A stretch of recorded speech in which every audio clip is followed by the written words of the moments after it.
नमस्कार, मैं हूं तरुण राज अरोड़ा। पिछले कई एपिसोड से हम जुड़े हुए हैं धर्म क्षेत्र कर्म क्षेत्र के माध्यम से। इस सीरीज में हम सीख रहे हैं हम कैसे हो सकते हैं अधिक बेहतर, अधिक एनर्जेटिक, अधिक एफिशिएंट और अधिक फ्यूचर रेडी। और ये सब हम सीख रहे हैं अपने इतिहास से, अपने कल्चर से, अपनी पौराणिक कथाओं से, अपने पवित्र ग्रंथों से और अपने आइकन्स से। पिछले एपिसोड में हमने बात की थी बिहेवियरल मैनेजमेंट की और यह देखा था कि हमारे बिहेवियर पर किस हद तक डिपेंड करता है हमारा फ्यूचर। साथ ही हमने बात की थी उन लिस्ट्स की जिसमें श्रीमद् भगवत गीता में भगवान श्री कृष्ण बता रहे हैं डिवाइन क्वालिटीज और एविल क्वालिटीज के बारे में।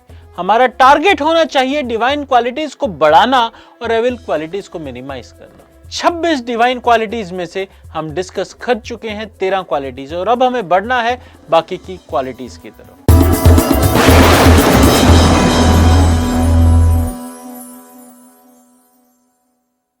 चौदवां गुण है शांति, पीस।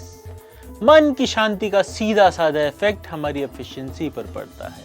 ये समझने में हमें कोई परेशानी नहीं होनी चाहिए कि क्यों। अगर हमारा मन अशांत रहेगा तो हमारा मन काम में नहीं लगेगा, यानी फोकस गया, कंसंट्रेशन गया, प्रायोरिटीज गई, डेडिकेशन गया, डिवोशन गया।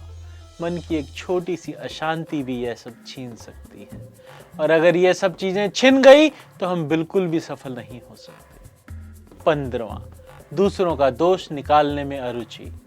जी हाँ, लेकिन चुगली के बिना कैसे काम होगा? मुश्किल है ना? नहीं, मुश्किल नहीं है। गांधी जी ने कहा था कि किसी के साथ ऐसा व्यवहार कभी मत करो जो तुम पर किया जाए तो तुम्हें अच्छा ना लगे। तो जब भी आप दूसरों के कामों में दोष निकालें तो यह भी सोचें कि अगर दूसरी तरफ के लोग आपके काम में दोष निकाल रहे हो तो आपको कैसा लगेगा। दूसरों ने क्या गलती की इसका एनालिसिस करना और यह समझना अलग बात है, लेकिन इस काम को अपनी आदत बना लेना एकदम अलग बात है। तो जितना समय आप दूसरों का दोष निकालने में लगाते हैं उतना समय अगर अपने दोष निकालने में लगा दें तो आप बेताज बादशाह बन जाएंगे। 16वां, करुणा, कंपैशन। ये बहुत जरूरी है अपने प्रति, फैमिली मेंबर्स के प्रति, एम्प्लॉइज के प्रति, कोलीग्स के प्रति, पेड़ पौधे, पत्ते, जानवर, सबके प्रति करुणा का भाव रखिए। शकुंतला हिरण के साथ खेलती थी और वहीं पर उनका बेटा भरत शेर के साथ खेलता था। ऐसा इसलिए था कि शकुंतला खुद इतनी कंपैशनेट थी कि उनके आसपास का पूरा माहौल ही कंपैशनेट था। तभी तो कहते हैं कि भारतवर्ष में शेर और हिरण एक ही घाट का पानी पीते थे। इससे आपका मन बहुत सॉफ्ट होगा और वो सॉफ्टनेस आपके बिहेवियर में झलकेगी। 17वां, लोभ विहीनता। श्री कृष्ण कहते हैं कि लोभ नहीं होना चाहिए। लोभ यानी लालच, यानी ग्रीड से दूर भागिए। लेकिन यहाँ एक सवाल है, काम तो हर कोई पैसे कमाने के लिए करता है, यानी पैसे का लालच तो रखना ही होगा, फिर लोभ से दूर कैसे हो सकते हैं? दरअसल हमारे महापुरुषों की बातों में बहुत महीन धागे होते हैं जिनका सिरा पकड़ना पड़ता है। एक बिल्कुल बेसिक एग्जांपल से समझाता हूं। आपके पास सरसों के तेल का स्टॉक है और अचानक किसी रीजन से उसकी सप्लाई बंद हो जाती है। ऐसे में अगर आप फायदा उठाकर 150 वाला तेल 400 रुपए बेचने लगें तो यह लालच है। लाभ और लोभ में आधी मात्रा का फर्क है, लेकिन लाभ जस्टिफाइड है, लोभ नहीं। तो लोभ से बचना चाहिए। 18वां, भद्रता, जेंटलनेस। जेंटल होना दोस्तों बहुत ही जरूरी है। आपका पहला इंप्रेशन आपकी भद्रता से दिखाई देता है, इसलिए इसका ध्यान जरूर रखें। 19वां, लज्जा।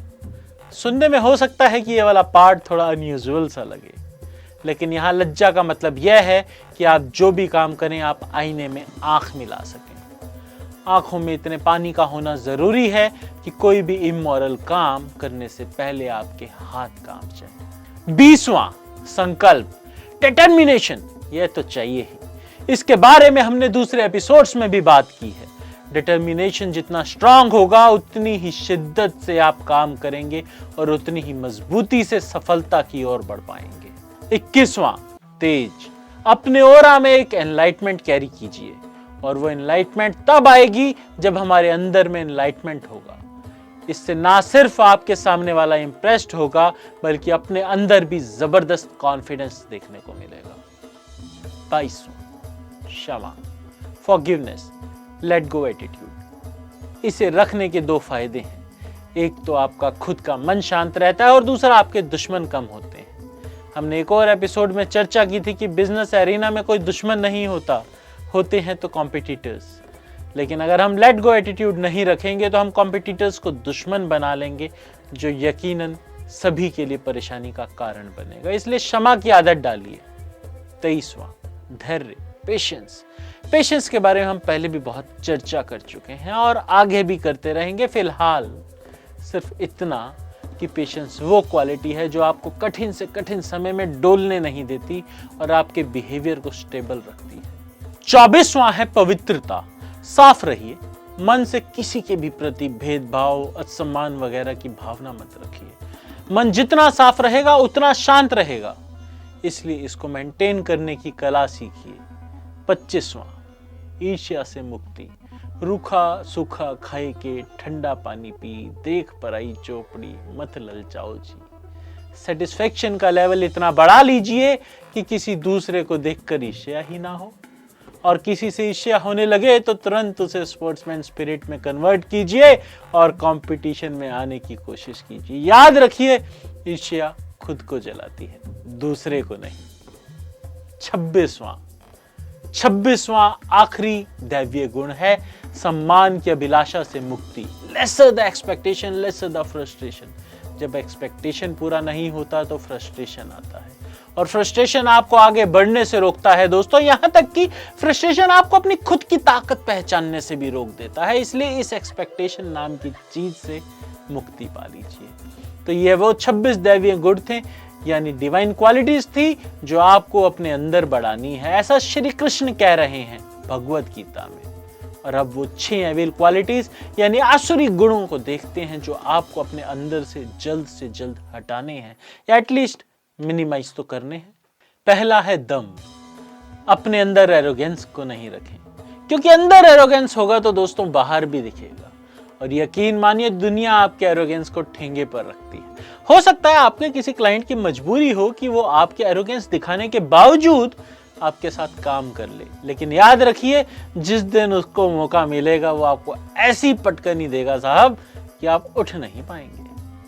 कई ऐसे एग्जाम्पल हैं हमारी प्रेजेंट लाइफ में जिनके एरोगेंस ने उन्हें अर्श से उठाकर फर्श पर पटक दिया। Politicians, actors, sportsman. आप कैटेगरी याद करेंगे तो आपको खुद ब खुद कई चेहरे याद आ जाएंगे जिनके साथ आपने ऐसा होते हुए देखा है। इसलिए एरोगेंस आपके अंदर बिल्कुल नहीं होना चाहिए। दूसरा है दर्प। अपने आप को सबसे सुपीरियर समझना। याद रखिए, हम में से कोई भी सबसे ज्यादा सुपीरियर नहीं है। ये सब समय का खेल है, और जब समय पलटता है तो 1 मिनट में सुपीरियर को इंफीरियर और इंफीरियर को सुपीरियर कर देता है। खुद को सुपीरियर समझने वाले पांडव देखते ही देखते अपना पूरा साम्राज्य हार गए और उन्हें वनवास और अज्ञातवास पर जाना पड़ा। कभी षड्यंत्र से तो कभी दुर्भाग्य से आपका स्टेटस धड़ाम से नीचे आ सकता है। इसलिए सबको सम्मान की दृष्टि से देखिए। अगर आप सबका सम्मान करेंगे तो आपका बुरा समय आने पर सब आपके साथ खड़े होंगे, और अगर आप अपने नीचे वालों को असमानता की दृष्टि से देखेंगे तो आपके बुरे समय में वो भी आपको छोड़ जाएंगे। तीसरा है अभिमान। आपने अक्सर सुना होगा कि घमंड तो रावण का भी नहीं रहा, तो हमारा और तुम्हारा क्या रहेगा। बिल्कुल सही बात है। घमंड करता ये है कि अगर आप 1 से लेकर 10 के स्केल पर 3 नंबर पर खड़े हैं तो आपका अभिमान आपको आभास देता है कि आप 10वें पायदान पर हैं, जो कि रियलिटी नहीं है। घमंड आपको सबसे पहले ग्राउंड रियलिटी से काटता है, और जैसे ही आपकी जड़ें कटी, आपका पौधा तो सूखना तय है। अगर आप में घमंड नहीं रहेगा तो आपको सच का अंदाजा रहेगा। आपको सच का अंदाजा रहेगा तभी आप आगे बढ़ पाएंगे। चौथा, क्रोध। क्रोध पर विजय पाना जरूरी है, ये हम पहले भी डिस्कस कर चुके हैं। क्रोध को कंट्रोल करने के लिए आप मेडिटेशन की भी सहायता ले सकते हैं। सबके क्रोध का लेवल अलग अलग होता है, पर अगर आप अधिक रिएक्टिव हैं तो आपको इमीडिएटली क्रोध पर कंट्रोल करने की जरूरत है। 5वां, कठोरता।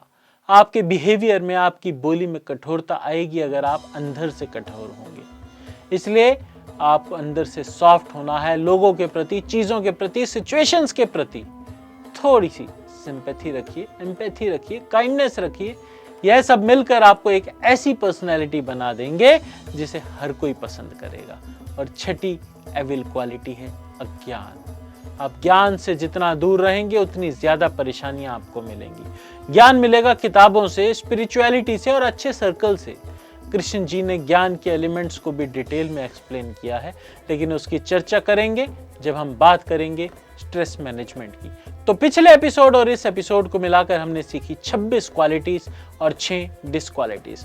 अगर हमने क्वालिटीज का रेशो बढ़ाकर डिसक्वालिटीज का रेशो मिनिमाइज कर लिया तो वो हमारे इनर सेल्फ को एनलाइटेड करेंगे, और अगर हमारा इनर सेल्फ एनलाइटेंड हो गया तो हमारा बिहेवियर एकदम से बदल जाएगा। अच्छे बिहेवियर से हमारे रिलेशंस अच्छे होंगे, और अगर हमारे रिलेशंस अच्छे हैं तो बिजनेस को तो बूस्ट मिलेगा ही। साथ ही साथ अगर कभी हमारा डाउन टाइम आया, हमारे साथ ऐसे पिलर्स खड़े होंगे कि हमें उससे निकलने में बहुत आसानी हो। यहां मैं ये बिल्कुल नहीं कहना चाह रहा कि अभी आपका बिहेवियर खराब है, लेकिन यूजुअली हमारा बिहेवियर हमारे सर्कल के हिसाब से चेंज होता है। हम अपने क्लोजेस्ट लोगों के प्रति अधिक बिहेवियर कॉन्शियस होते हैं और उस सर्कल से बाहर के लोगों के प्रति कम। मेरा बस इतना कहना है कि अगर हम इस सर्कल को बढ़ा लें और जनरली सबके लिए ही बिहेवियर कॉन्शियस हो जाएं तो हम कहीं जल्दी और कहीं अधिक सफल हो जाएंगे। Let's behave better, let's get better. देखते रहिए धर्म क्षेत्र कर्म क्षेत्र विद तरुण राज अरोड़ा।